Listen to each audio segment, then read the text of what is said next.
안녕하세요. 오늘의 뉴스레터에 오신 걸 환영합니다. 최근 중국의 민심이 심상치 않습니다. 연쇄적으로 일어나는 자연재해와 어딘지 모르게 수상한 사건 사고들 때문인데요. 최근 중국에서는 대형 지진이 연달아 일어났습니다. 규모 7의 지진이 일주일 사이에 신장 위구르 지역에서 연이어 발생한 겁니다.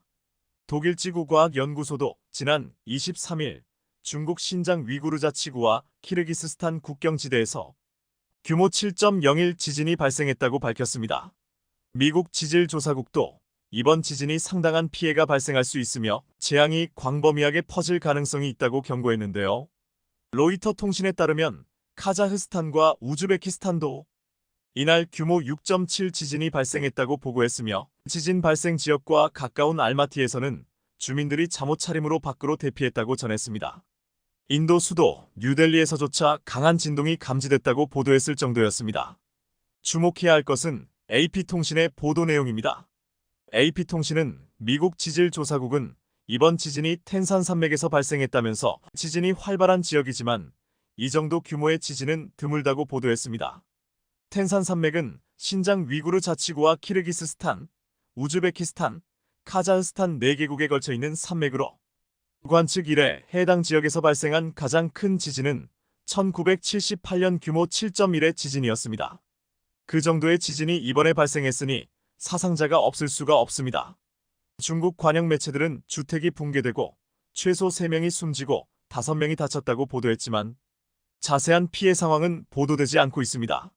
지난달 중국 서북부 간수성에서 규모 6.2의 강진이 발생해 100여 명이 넘는 주민이 숨진 이후 수천 명의 이재민이 발생했는데 또다시 강진이 발생하자 중국의 불안은 말할 수 없이 커지고 있는데요. 그런데 이 지진이 뭔가 수상합니다.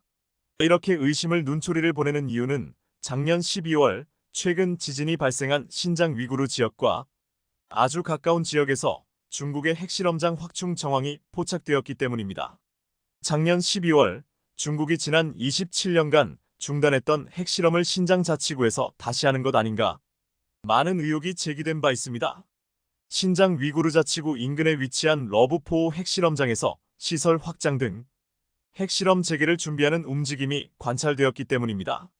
미국 등 서방 언론들은 이 같은 움직임이 중국이 미국과 대등한 수준이 전략적 억지력을 갖추기 위해 유사시를 대비한 핵전략 확충에 나선 것이라고 분석했는데요. 러브포는 중국이 1964년 프로젝트 596이라고 이름 붙인 첫 핵실험을 벌인 장소로 유명한 곳입니다.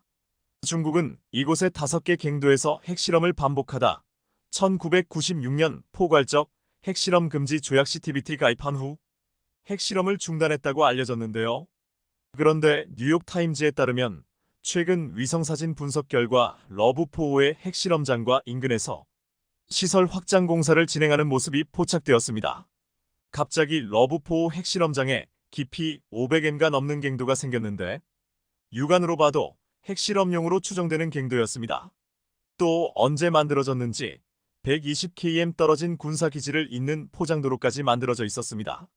더구나 다른 위성사진에서는 언덕에 숨겨진 시추 장비가 발견되기도 했습니다. 이래저래 의심을 살만도 했습니다. 더구나 중국은 최근 핵탄두를 빠르게 늘리며 핵무장을 강화하는 모습도 보이고 있는데요. 시진핑 중국 국가주석 집권 직후인 2013년 250기에 불과했던 중국의 핵탄두 수는 올해 2배인 500기로 늘었습니다. 미국 5244기, 러시아 5889기에 비해 보유량은 적지만 증가속도는 매우 빠릅니다. 미 국방부는 지난 10월 공개한 2023 중국 군사력 보고서에서 중국은 2030년까지 작전 가능 핵탄두를 1000기 이상 보유할 것으로 추정되며 대부분은 미 본토를 사정권에 둘 수 있는 미사일 시스템에 배치될 것이라고 전망했습니다. 그런데 중국은 왜 갑자기 핵무장에 이토록 관심을 가지며 다시 핵실험장을 고치고 다듬고 확장하는 것일까요? 군사 전문가들은 우크라이나 전쟁을 통해 핵강대국인 러시아를 미국과 나토가 함부로 대하지 못하는 것을 보고 핵의 위력을 재차 확인했기 때문이라고 지적합니다. 미중 갈등 속 대만 해협 긴장이 높아지면서 미국의 개입을 차단하기 위해서는 핵 위협 카드가 꼭 필요하다고 판단했다는 것입니다. 그래서 이번 지진이 중국의 핵실험과 무관하지 않다는 이야기가 나오고 있는 것인데요. 만일 이번 지진으로 인해 대규모 피해가 발생했다면 이것은 중국이 만들어낸 인재일 가능성이 높습니다. 게다가 중국 북부 닝샤 지역에서는 버섯구름까지 관찰되었습니다. 중국은 이를 화학공장 폭발이라고 둘러댔지만 버섯구름을 보고 핵폭발이 일어난 줄 알았다는 증언이 이어졌습니다. 지난 2일 중국 북부 닝샤 자치구에 있는 화학공장에서 폭발 사고가 발생했습니다. 지역 매체들은 밤 9시쯤 닝샤 자치구의 수도인 인찬시 닝둥 에너지 화학기지에서 화재가 발생했다고 보도했습니다. 사고 당시 버섯구름 모양의 화구가 하늘 높이 치솟는 장면이 여러 곳에서 목격됐는데 누리꾼들은 핵폭탄이 터진 것 같다는 반응을 보였습니다. 닝둥 에너지 화학기지관리위원회는 이번 사고로 현장 검사 인력 2명이 다쳐 병원으로 옮겨졌지만 2차 피해는 없었다고 전했는데요. 이어 단지 내 기름 저장 탱크의 증기 코일 파손으로 폭발이 일어났다며 정확한 사고 원인을 조사 중이라고 설명했습니다. 하지만 폭발 장면을 보면 영락없이 핵실험 장면과 같아 보였습니다. 최근 중국이 이렇게 무리하게 핵실험장을 고치고 확장하면서 핵실험 재개를 위한 준비를 진행 중인 또 하나의 이유는 경제 성장이 완전히 멈춰버렸기 때문입니다. 중국 주식 벤치마크인 CSI 300 지수는 지난주 4.6% 하락해 주간 기준으로 2022년 이후 최대 낙폭을 기록했고 상하이 종합지수 역시 6.2% 하락하면서 2018년 이후 최악의 주를 기록했습니다. 그런데 이런 경제 상황 말고도 중국이 진짜 무서워하는 상황은 바로 트럼프입니다. 워싱턴 포스트는 지난달 말 트럼프 캠프가 중국의 관세를 60% 부과하는 것을 고려하고 있다고 보도했습니다. 이에 관해 트럼프 전 대통령은 60% 부과를 인정하는 것은 물론 어쩌면 그 이상이 될 것이라고 말해 중국인들을 경악시켰습니다. 트럼프 전 대통령은 이것은 무역전쟁이 아니다. 나는 중국과 모든 면에서 일을 훌륭하게 해냈고 재임 시절 시진핑 국가주석은 아주 좋은 친구였다. 그러나 그들은 우리를 이용했다고 강조했습니다. 트럼프가 무역전쟁이 아니라고 선을 그었지만 CNBC 방송과 포춘 등 주요 언론들은 트럼프의 재집권 시 2차 미중 무역전쟁을 기정사실로 받아들였습니다. 트럼프는 이미 집권 당시 중국과의 무역전쟁을 일으킨 장본인이었습니다. 트럼프는 2018년과 2019년 수천억 달러 상당의 중국산 제품에 추가 관세를 부과한 전력이 있으며 지난해 대통령 선거 출마를 선언하면서 중국에 대한 최혜국 대우를 박탈하겠다고 예고하기도 했는데요. 트럼프가 재선되는 일이 벌어지지 않더라도 지금 중국 경제는 내리막길을 걷고 있고 백약이 무효라 할 정도로 정부의 정책이 먹혀들지 않고 있습니다. 시장은 이미 주가 폭락과 부동산 침체, 청년 실업, 내수 부진 등으로 어려움을 겪으며 시진핑 주석을 압박하고 있는데 여기에다 트럼프 전 대통령이 재선된다? 중국으로서는 결코 있어서는 안 되는 일일 겁니다. 투자자문사 골드만삭스는 최근 이렇게 밝혔습니다. 최근 투자자들이 가장 자주 묻는 말은 트럼프가 차기 대통령이 되면 중국에 미칠 영향은 무엇인가? 이다. 이어 트럼프 이외에도 투자자들은 중국 정부가 더 공격적인 통화정책 완화를 실행할 수 있는지와 최근 매도세 이후 중국 주식에 대한 역외 투자자들의 의중을 알고 싶어 한다고 덧붙였습니다. 그만큼 중국 경제가 어떻게 될까? 트럼프가 만일 재선되면 중국 경제는 어떻게 될까?가 최대 화두라는 이야기입니다. 그런데 일각에서는 오히려 트럼프 전 대통령이 승리할 경우 중국이 만족할 수 있다고 주장합니다. 관세 부과와 관련한 트럼프 전 대통령의 공약이 얼마나 이행될지는 의문이라는 겁니다. 워낙 이랬다 저랬다 하는 게 주특기이며 선거 전에는 중국을 압박할 듯 나오다가 막상 당선이 되고 나면 돌변할 수도 있다는 것인데요. 어찌되었든 트럼프 캠프에서 나온 당선되면 중국의 관세를 60% 부과하겠다는 발언을 중국인들을 공포에 빠지게 하기에 충분했습니다. 중국이 문 닫았던 핵실험장을 다시 개보수하고 확장에 나선 이유가 무엇인지 어느 정도 예상할 수 있는 대목입니다. 대만의 총통 선거를 한 달 앞두고 중국이 항공모함 전단을 대만 해협 중간선에 출현시켜 또다시 대만 총통 선거에 개입하려는 움직임을 보이고 있습니다. 지난 11일 중국의 항공모함 전단은 대만과 중국 본토를 구분하는 대만 해협을 통해 남쪽으로 항행해 중간선 서쪽에 머물렀습니다.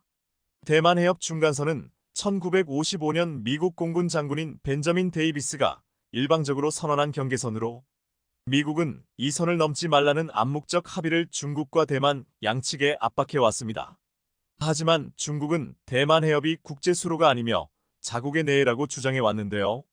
최근 중국군의 동향은 아예 이 중간선의 존재를 인정하지 않는 것은 물론 중간선의 소실을 노리고 있다는 진단이 나올 정도로 위협적입니다. 반대로 대만의 경우에는 이 중간선이 유지되지 않으면 방어선은 후퇴할 수밖에 없기 때문에 어떻게 해서든지 지키려 하고 있는데요. 그런데 중국 항공모함 전단이 중간선에 출현한 때는 다음 달 13일 실시되는 대만 총통선거가 코앞에 다가온 시점이었습니다. 현재 대만 총통선거는 중국으로부터 대만의 정치적 독립을 추구하는 집권 민진당, 중국과 밀착을 추구하는 국민당, 중국과의 대화를 주장하면서도 중도 노선을 따르는 민중당 간 3파전 양상을 띠고 있습니다. 아직까지는 현재 집권 민진당의 라이칭더 총통 샤오메이친 부총통 후보가 지지율 선두를 달리고 있지만 중국이 이렇게 총통 선거를 코앞두고 항모를 통해 무력 시위에 나선 것은 어떻게 해서든 자신들에게 유리한 국면으로 선거에 영향을 주려는 의도라고 파악됩니다. 그런데 이번 항모 전단에는 해외에서 갖은 진상을 부리고 다니며 악명이 높은 산둥함도 있었습니다. 중국은 최근에도 자신들의 두 번째 항공모함인 산둥함 띄우기에 여념이 없습니다. 올 봄에는 산둥함에서 전투기와 헬기 등 함재기 620여 대가 이륙했다고 홍보하면서 함재기 출격 기록을 갱신했다고 자랑하기도 했습니다. 하지만 산둥함의 실체는 함재기로 헬기를 사용하는 반쪽짜리 항공모함에 물과한 것이 사실입니다. 620대 대부분은 헬기인 것입니다. 중국은 차이잉원 대만 총통의 미국 방문과 케빈 메카시 하원 의장과의 회동 때에도 산둥함 항모 전단을 투입해 대대적인 대만 포위 공격 훈련을 벌였습니다. 당시 미국은 태평양 함대 소속 니미츠 항모 전단을 투입해 만무를 놓았는데요. 양국 항모 전단이 불과 400km도 안 되는 거리를 사이에 두고 대립하는 초유의 일이 벌어진 것이었습니다. 당시 중국은 산둥함 항모 전단의 서태평양 훈련을 대대적으로 선전하면서 대만 독립 세력은 이제 도간에 든 쥐라고 기세를 올렸습니다. 그러나 산둥함 항모 소식을 전한 미국의 반응은 무슨 일이 있었느냐는 듯 담담했습니다. 크리스 미거 국방부 장관 보좌관은 당시 미국 기자들에게 이렇게 말했습니다. 니미츠 항모 전단이 서태평양의 공해와 상공에서 안전하고 책임있게 훈련을 전개하는데 아무런 방해도 받지 않았다. 한마디로 중국 항모 전단이 미국 항모 전단에 아무런 위협도 되지 않았다는 뜻이었습니다. 중국은 시진핑 국가주석이 세 번째 임기를 시작한 직후부터 대대적인 항모 띄우기에 나서고 있습니다. 하지만 중국 항모는 기술적으로나 작전 경험 측면에서 미국 항모 전단의 상대가 되기 어렵다는 게 일반적인 평가입니다. 전통적으로 육군에 비해 해군 전력이 약했던 중국은 1980년대 중반부터 항모 확보에 부심했습니다.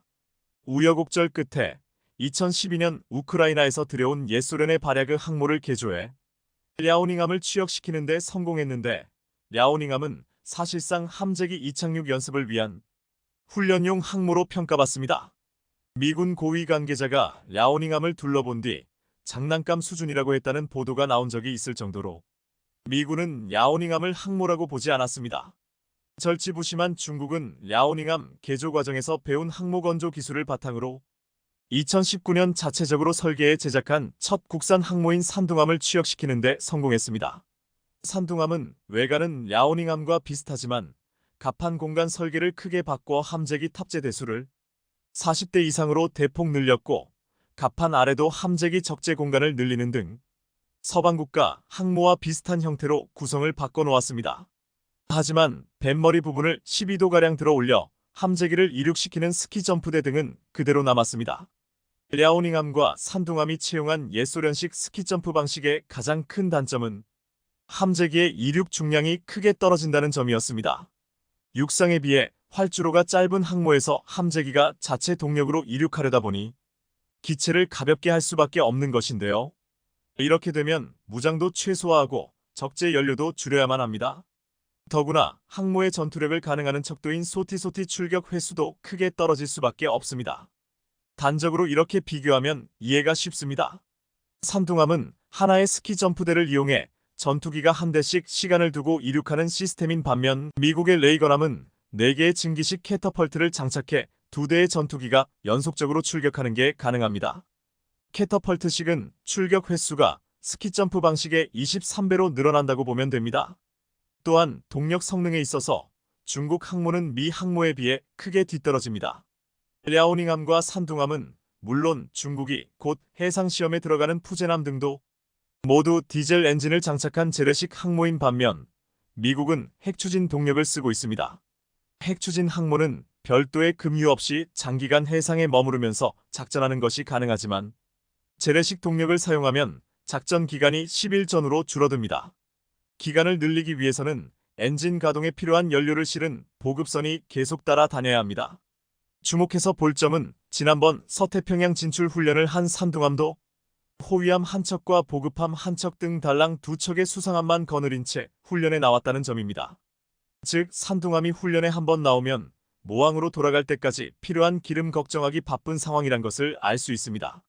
중국의 첫 국산 항모 산둥함은 2019년 취역했지만 서태평양 진출 훈련은 올봄이 처음이었습니다. 취역 후 무려 4년 만에 원거리 훈련에 나선 것이었는데요. 지난해 6월에는 조선소에 들어간 산둥함 항모 갑판에 구멍이 숭숭 난 모습이 위성사진에 포착된 적이 있었는데 당시 갑판용 강제가 함재기의 속도와 충격을 버텨내지 못한 것 아니냐는 지적이 나오기도 했습니다. 선체를 구성하는 강제에 금이가 침수가 있었다는 소문이 나돌기도 했는데요. 한마디로 부실 시공이었다는 것입니다. 하지만 뭐니 해도 중국 항모가 넘어야 할 마지막 관문은 핵추진 기술입니다. 군사 전문가들은 재래식 동력을 쓰는 푸제남이 세계의 전자식 사출기를 제대로 가동할 만한 전력을 확보하는 일이 쉽지 않을 것으로 보고 있습니다. 전자식 사출기를 운용하려면 여기에 들어가는 전력을 생산하는 별도의 디젤 발전기를 갖추고 있어야 하는데 중국군 해군사령부 중령 출신의 야오청은 지난해 한 인터뷰에서 이렇게 말했습니다. 푸제남은 만재 배수량이 8만 T인데 연료 적재량이 그중 4분의 1인 1만 8천 T에 이르고 연료 보급선까지 따라붙는다. 항모 운항에는 문제가 없겠지만 전자식 사출기에 필요한 전력 확보가 쉽지 않을 것이다. 아직도 미 항모를 따라잡으려면 넘어야 할 산이 많다는 이야기입니다. 그런데 중국이 그렇게도 띄우려고 하는 산둥함을 탄생시킨 총책임자이자 산둥함의 아버지로 불리는 전직 간부 후원밍이 숙청당해 중국 인민들을 큰 충격에 빠뜨렸습니다. 지난 27일 상하이 인민법원은 후원밍 전 회장이 2001년부터 2020년까지 국유기업들의 간부로 재직하면서 직권을 남용해 공사 발주와 합작, 원자재 구매, 간부 승진 등 인사 과정에서 약 109억 원의 뇌물을 수수했거나 챙기려 했다고 밝혔습니다. 다만 이 가운데 약 18억 원은 실제 수뢰하지 않아 미수에 그쳤다고 덧붙였습니다. 그는 또 중국 선박중공업 회장이었던 시기 부실한 민영 조선소를 인수해 회사에 중대한 손실을 끼친 혐의도 받고 있었습니다. 그렇다면 후원밍은 어떤 인물이길래 이렇게 많은 이목이 그에게 쏠린 것일까요? 한마디로 후원밍은 중국 항공모함과 핵잠수함 탄생에 있어 요직 중 요직을 거친 인물이었습니다.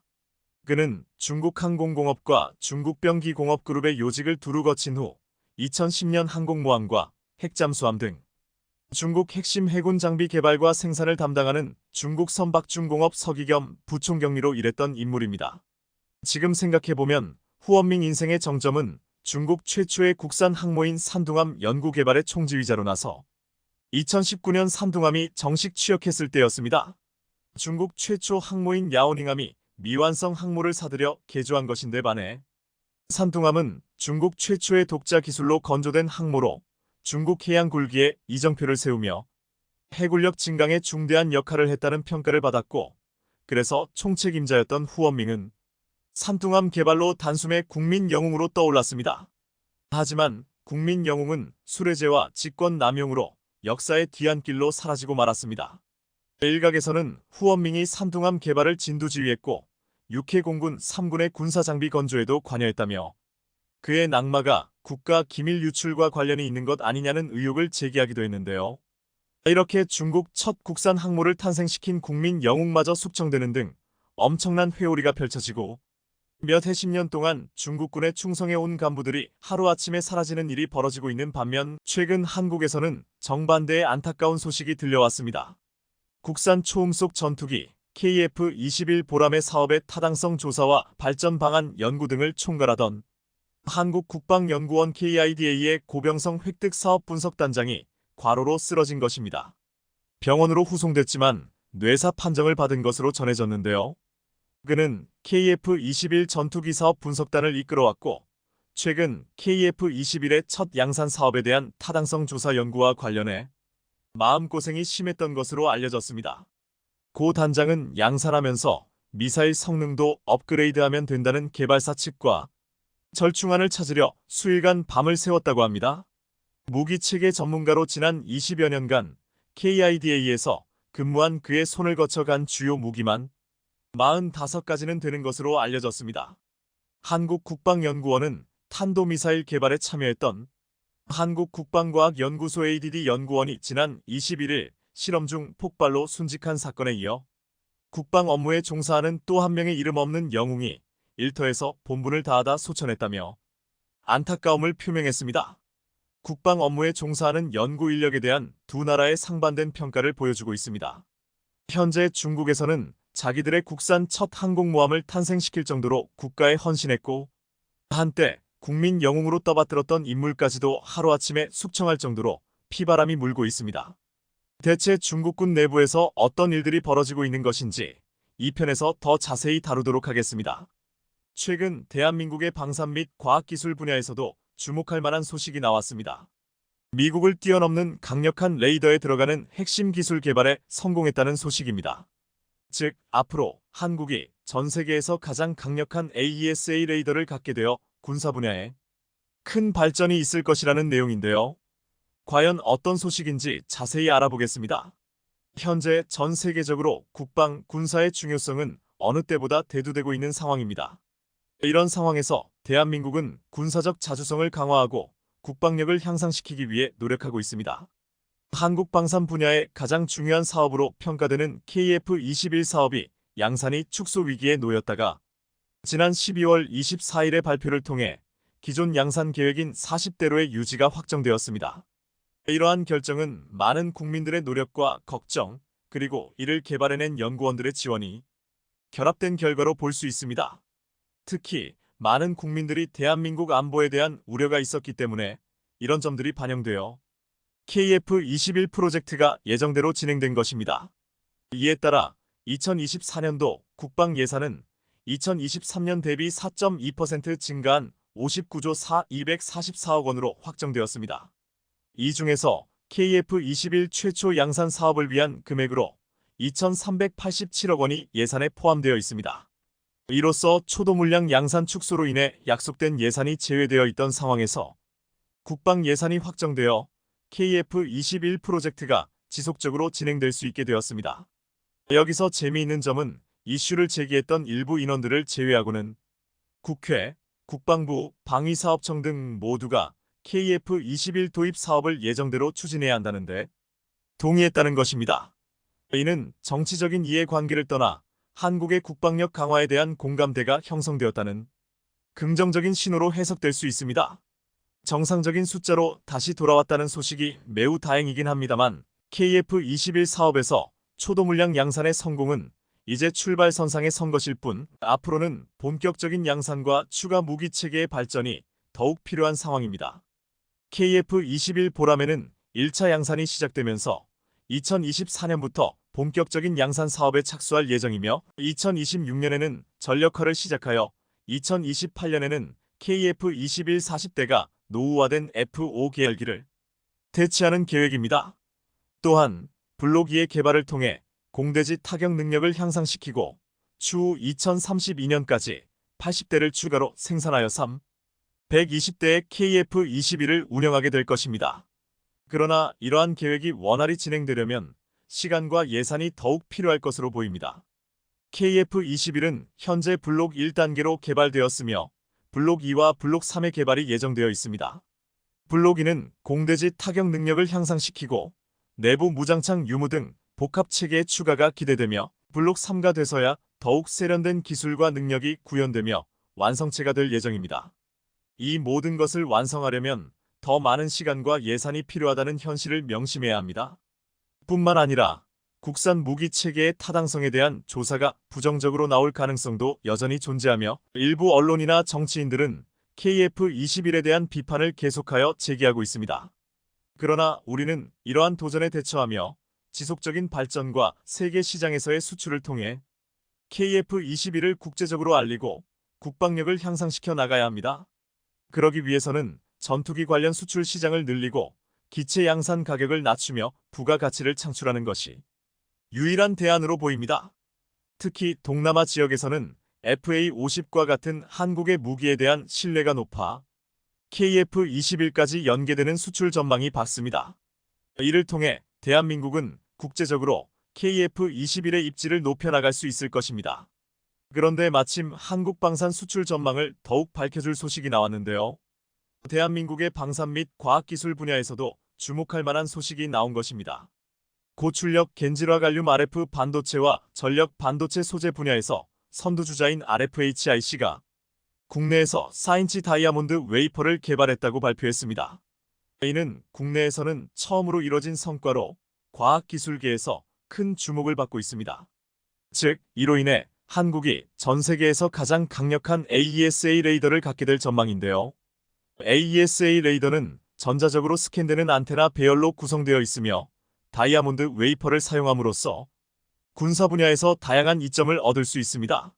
이 다이아몬드 웨이퍼는 고출력 겐질화 갈륨 RF 반도체 및 전력 반도체의 소재로 적용 가능하며 다이아몬드의 특성을 활용하여 열전도율이 뛰어나 반도체 및 광통신 소자에서 열 방출을 돕는 역할을 합니다.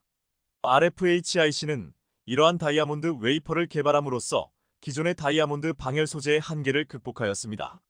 기존에는 다이아몬드 파우더를 소결한 작은 크기의 소재가 주를 이루었는데 RFHIC는 독보적인 기술력과 마이크로웨이브 CVD 화학 기상 증착 장비를 활용하여 직경 4인치의 다이아몬드 웨이퍼를 성공적으로 개발했습니다.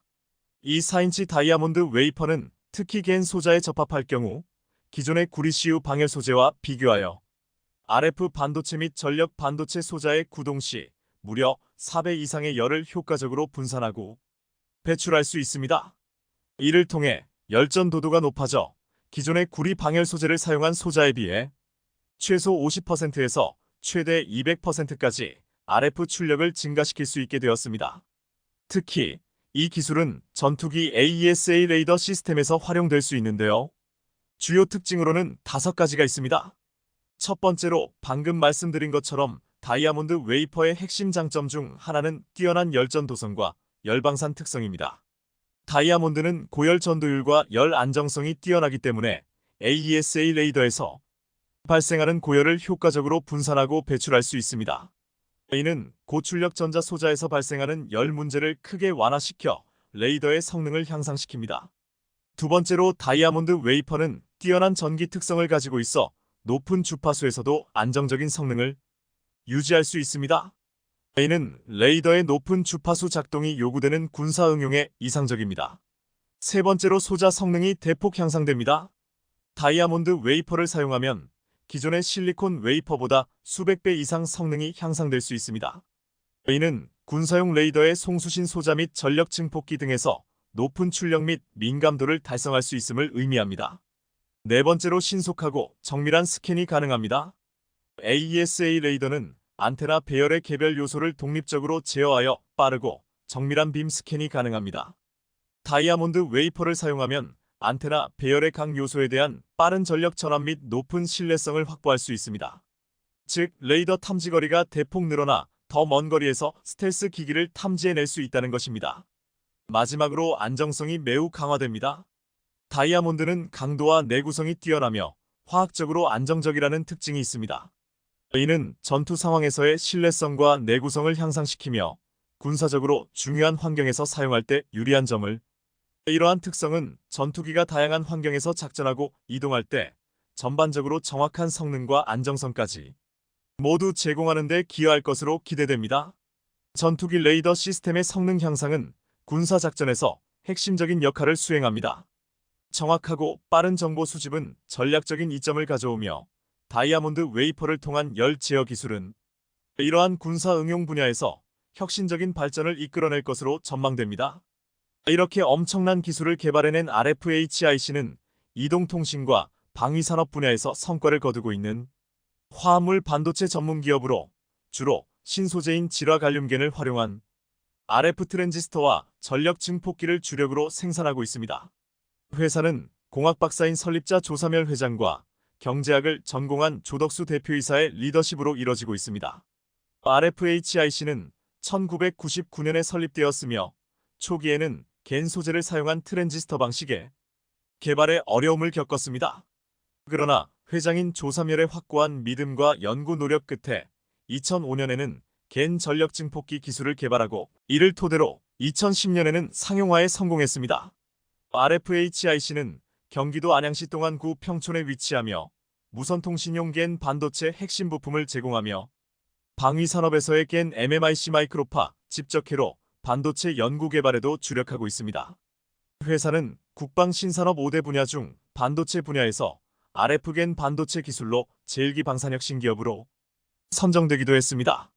RFHIC는 방산 분야가 전체 매출의 30% 이상을 차지하는 등 꾸준한 성장세를 보이며 연구 개발에 110명의 인력을 투입하고 연간 100억 원 이상을 투자하고 있습니다.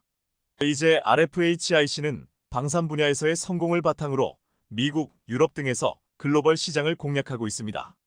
회사는 국제 마이크로웨이브 심포지엄 IMS 2023, 퀀텀 코리아 2023, 나노 코리아 2023 등 다양한 전시회에 참여하여 기술력을 알리고 있으며 과천 지식정보타운에 신사옥을 건립하여 연구 인프라를 강화하고 있습니다. RFHIC는 현재 RF 트랜지스터와 전력 증폭기 분야에서의 글로벌 리더로 성장하는 것을 목표로 삼고 있습니다. 회사는 수소 발생, 탄소 배출 저감, 반도체 장비, 플라즈마, 의료 등 다양한 영역으로 사업을 확장하며 국내 최고의 화합물 반도체 전문 기업으로 자리매김하고 있습니다.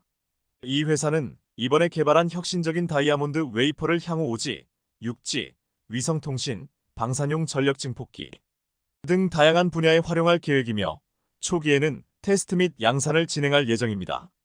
뿐만 아니라 향후에는 양자 컴퓨터 등에도 적용될 수 있는 다이아몬드 웨이퍼의 개발을 이렇게 RFHIC는 고성능 다이아몬드 웨이퍼의 개발을 통해 반도체 산업에서의 혁신을 이끌고 있습니다.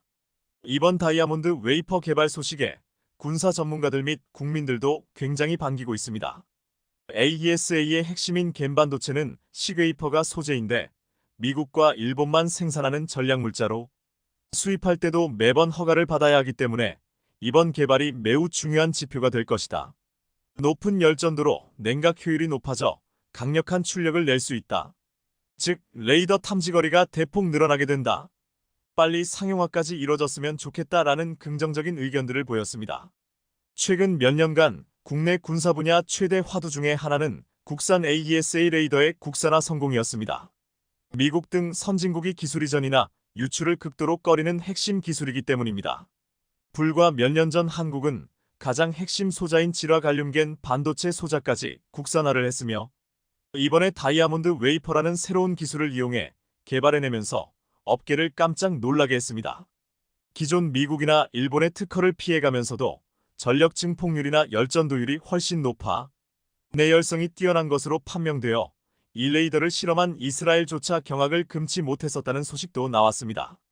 남은 과제는 뛰어난 하드웨어의 성능을 보장하게 해줄 소프트웨어인데 이 분야 또한 국산화 관련해 곧 좋은 소식이 있을 것으로 보입니다. 이러한 기술들이 완성되면 일단 나와 있는 스펙만으로도 AESA 레이더의 독보적 기술을 가지고 있는 미국의 레이더들을 필적하게 됩니다. 단순히 하드웨어 성능만 본다면 현재 개발된 시제품 성능만으로도 F-35 스텔스 전투기에 적용된 AESA 레이더를 뛰어넘을 정도입니다. 여기에 이번에 개발된 소자를 적용하고 소프트웨어만 조금 받쳐줘 완성해낸다면 전투기를 비롯한 첨단 레이더를 핵심으로 사용하는 이지스함 등 첨단 전투 장비의 성능에서도 미국을 앞질러 세계 최고의 AESA 레이더를 만들어낼 수 있게 됩니다. 이와 같이 요즘 한국의 첨단 군사기술 분야의 발전이 가히 경이로운 수준으로 발전하고 있습니다. 이러한 기술들은 외부에 유출되지 않도록 더욱더 보안을 신경 써야 할 것이며 앞으로 더욱 남은 기술들을 보완하여 빠른 상용화가 되길 기대해 보겠습니다. 현재 환태평양 26개국이 참여 중인 림팩 훈련이 한창인 가운데 한국 해군이 실전에서 처음 꺼내든 신무기의 위력이 공개되자 군 전문가들이 크게 경악하고 있습니다. 지대지 목적인지 아니면 지대공인지 불분명했던 이 무기는 그동안 한국 내에서만 테스트 과정을 거쳤을 뿐 해외 무대에서 공개적으로 시연을 한 건 최초인데요. 이 자리에 있던 수많은 동맹국들은 한국 무기에 괄목할 만한 성장에 박수갈채를 보냈으나 오직 일본만은 불편한 기색을 숨기지 못했습니다. 사실 한국과 함께 림팩에 참가한 일본 자위대에겐 뚜렷한 목표가 하나 있었습니다. 지난 아베의 비극을 명분 삼아 궁극적 목표인 전쟁 가능국으로서의 전환을 기필코 이루겠다는 것인데요. 이를 위해 반드시 한국이라는 산을 넘어야 했던 일본 자위대에겐 매년 급성장하는 한국의 군사력은 눈의 가시 같은 존재일 수밖에 없었죠. 한국이 이날 선보인 신무기가 무엇이고 일본 자위대가 이 무기의 실전 배치를 극도로 두려워하는 이유에 대해 자세히 살펴보도록 하겠습니다. 전 세계 26개국이 참가 중인 림팩 훈련에서 한국 해군이 해외에서 최초로 공개한 신무기가 지금까지도 큰 논란이 되고 있습니다. 군사 강국이라 불리는 미국과 캐나다마저 경악시킨 이 무기가 무엇인지 공개하기 앞서 림팩 훈련 당시 있었던 사건에 대해 설명드리겠습니다. 한국군은 올해 들어 인도 태평양 지역에서 진행되는 다국적 연합훈련에 잇따라 참여하며 미군과 일본 자위대 등 한미일 3국의 안보 협력을 뒷받침하는 효과를 낼 것으로 기대를 모았습니다. AFP 통신에 따르면 한국군은 총 4개국의 연합훈련인 퍼시픽 뱅가드에 대해 참여 여부를 따로 밝히지 않았으나 림팩 훈련에서 보여준 파격적인 화력 때문에 사실상 미군의 강요로 3년 연속 참가가 결정됐다고 보도했는데요. 참고로 한국 해군은 21년 퍼시픽 뱅가드의 충무공 이순신급 구축함 왕건함과 해상작전 헬기 1대 및 병력 200명을 파견하여 대잠수함전과 미사일 실사격, 전자전과 통신훈련 등 다양한 시나리오별 훈련을 수행한 바 있었습니다. 한국 국방부 측이 지난 3년 동안 꾸준히 참여했던 퍼시픽 뱅가드의 미적지근한 반응을 보인 이유는 현재 전 세계적인 공급과 생산의 부족 그리고 러우 전쟁으로 인한 인플레이션이 심화되는 상황 속에 자칫 불똥이 튀지는 않을까 하는 우려 때문인데요. 하지만 림팩 훈련에서 8개국을 대상으로 성공적인 지휘를 해낸 한국의 우수한 전력상 공백을 메우기 힘들 것이라는 미군의 판단 하에 사실상 한국의 참여는 확정적일 것으로 보입니다. 한국 해군 준장이 탑승해 원정강습단장 지휘를 수행했던 미 상륙강습함 에섹스에는 당시 수상함 13척과 해병대 병력 1000여 명이 배치돼 있었습니다. 이같이 대규모 병력이 소집된 이유는 림팩 종료 예정인 8월부터 약 15일간 한미일 3국 간 탄도미사일 탐지와 추적 연합훈련인 퍼시픽 드래곤의 예비 소집 때문이었습니다. 이번엔 특별히 한미일 외에 호주와 캐나다군도 참가할 것으로 알려진 이번 훈련엔 가상의 적 탄도미사일을 요격하는 방식으로 진행될 것으로 알려졌는데요. 지난 2016년부터 경연제로 실시해온 퍼시픽 드래곤은 림팩의 핵심 프로젝트지만 한국은 2018년과 2020년 비공개 훈련에 참여한 것이 전부였습니다. 참고로 림팩은 전 세계군이 모이는 대형 훈련인 만큼 서로 간의 방산무기를 시험하고 홍보할 수 있는 더없이 좋은 무대로 평가받고 있는데요. 한 예로 미국은 2년 전 다윈 엠블리 기지에서 실시된 다국적 연합훈련 피치블랙에서 F-35A 전투기와 다목적 공중급 유수송기의 훌륭한 성능을 유감없이 뽐내며 호주 등 9개국에 130조 원 상당의 수출 계약을 체결하기도 했죠. 때문에 한국의 방산업체들은 이미 림팩이 열리기 1년 전부터 다시 없을 이번 기회를 살리기 위해 나름대로 칼을 갈고 있었습니다. 한편 그 시각 림팩 훈련장에선 일본 자위대와 엮인 충격적인 사건이 벌어졌습니다.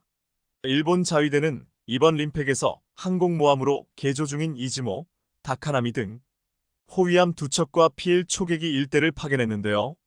일본은 8개국 지휘를 맡은 한국을 지나치게 의식해서인지 미사일을 이용한 대함 전투 사격 훈련에 자진해서 참가하며 화력적인 부분에서만큼은 반드시 한국을 넘겠다는 등의 비정상적인 욕심을 보였습니다.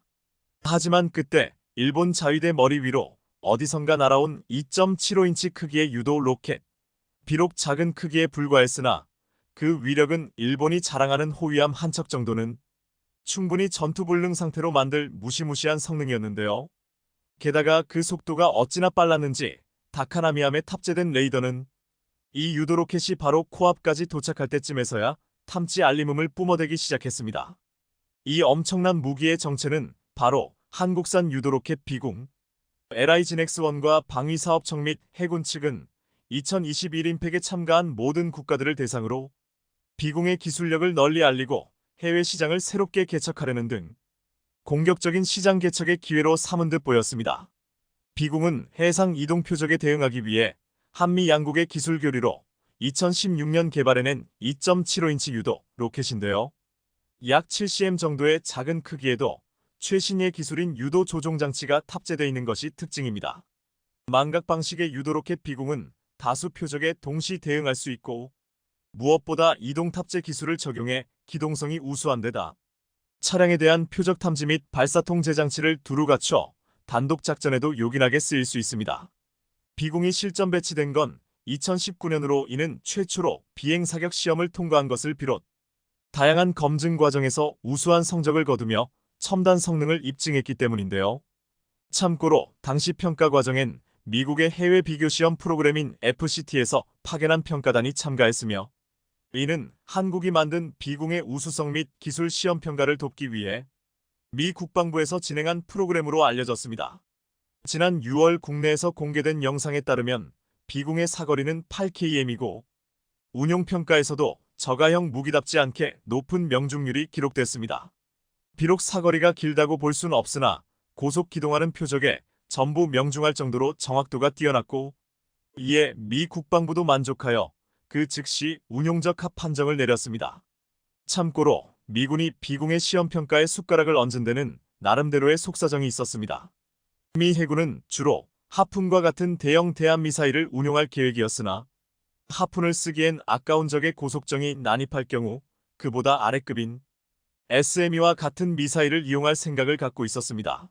하지만 냉전이 종식된 이후 대규모 전쟁 가능성은 거의 사라졌고 오로지 소규모 반군과 무장단체 혹은 테러 조직에 의한 국지전의 위험성이 매우 커진 가운데 특히 2000년 10월 예멘에 정박 중이던 미 해군 구축함이 소형 보트의 자살 공격으로 격침되는 사건도 벌어지자 그동안 이런 류의 비정규전에 관심이 없던 미 해군은 깊은 고심에 빠져들었습니다. 만일 망망대해에서 저번처럼 소형 보트들이 미 해군 함정에 대규모 돌격 러시를 감행한다면 마땅히 대응할 수단이 부재했기 때문이었죠.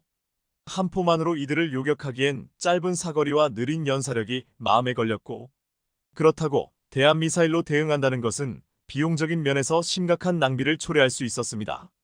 그래서 도달한 결론이 기존의 2.75인치 로켓에 간단한 추적장치를 부착하여 새로운 유도 로켓을 개발한다는 것인데요. 하지만 미 해군이 이를 혼자서 개발하려니 돈이 워낙 많이 들어 고민하던 찰나 마침 한국도 비슷한 고민을 하고 있었다는 걸 알게 됐습니다.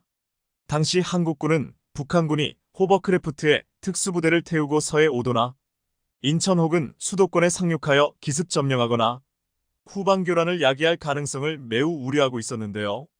그렇다고 이곳에 방어 병력을 더 많이 배치시키는 등 단순하게 생각하기엔 그만큼 다른 전선에 보낼 병력이 부족해질 수밖에 없었고 결국 마음이 맞은 한미 양국은 미 해군의 주도 하에 2000년대 중반부터 방위사업청과 MOU를 맺고 전격 공동개발에 착수했습니다. 이렇게 해서 탄생한 것이 바로 신개념 유도로켓 비공으로 이러한 한미 간의 비밀 프로젝트를 알 리 없었던 일본 자위대가 생각지도 못한 역습에 당황한 간 어찌 보면 당연한 수순이었죠. 적어도 군사력에서만큼은 언제나 한 발 앞서 있는 한국의 존재 때문에 어쩌면 일본이 전쟁 가능국으로서의 지위를 되찾는 건 영원히 불가능한 일일지도 모르겠습니다. 시청해주셔서 감사합니다.